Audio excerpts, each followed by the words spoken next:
Okay, so this is now going to be the time when you guys want to jump ship, because once you see two really long equations, you guys want to give up, so don't. So again, we want it in y equals mx plus b format, okay? So now there's two terms in the way. We got like two things we got to get rid of to get y by itself, okay? So if you need to draw an arrow at what you need to solve, do that, so that way you know you don't get rid of it by accident. All right, so your first step is always going to be adding or subtracting something away from y. So this right here is a negative 8. We're going to add 8 on both sides, okay? Always do the opposite to get rid of it. I'm going to bring down my 2y. That's equal to 12x plus 8 are not like terms, so I'm just going to bring it down, okay? My next step is to get rid of this 2.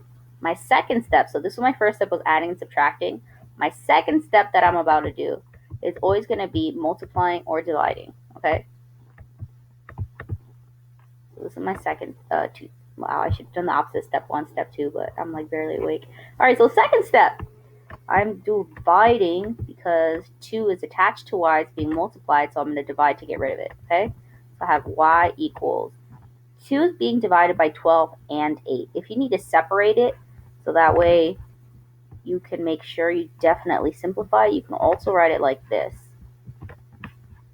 Divided by 2 here, divided by 2 here. That way you remember. So 12x divided by 2 gives you 6x, plus 8 divided by 2 gives you 4. And this is your answer, okay? We're going to do the same thing on this end now. So again, I want to solve for y. I got to get rid of this term. My first step is always to either add or subtract.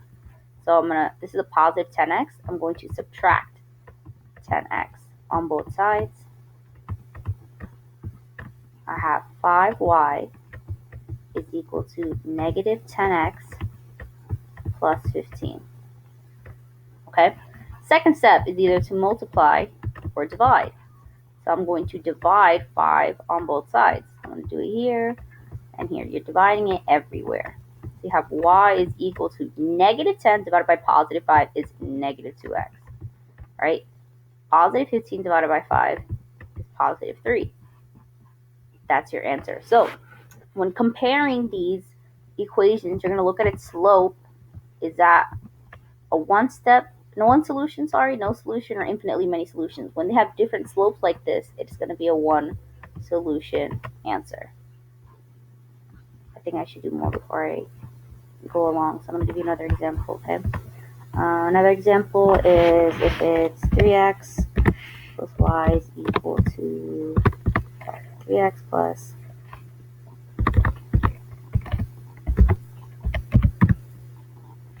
another one where it looks like negative 5, negative 4, negative 14. Sorry guys, I'm like coming up with this on spot and I'm just trying to think of numbers that'll make it look nice and work.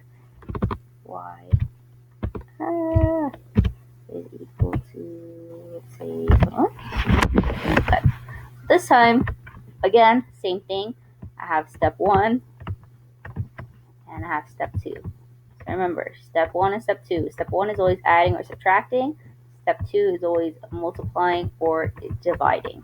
So first step, I know I'm solving for y, so this term right here needs to go.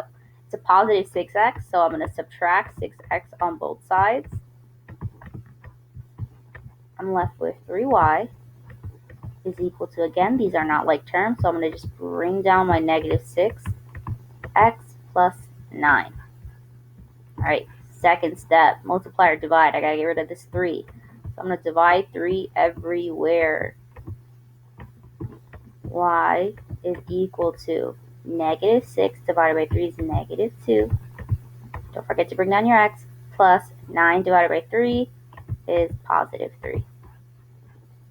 Okay, now we're going to go on to the next one. Again, first step is to always add or subtract. So I'm getting rid of this negative 14. I'm going to add 14 on, pretend I put an x there, guys. Add 14 on both sides. I'm left with 7y is equal to, these are not like terms, 21x plus 14. Okay, Now, again, second step, multiply or divide.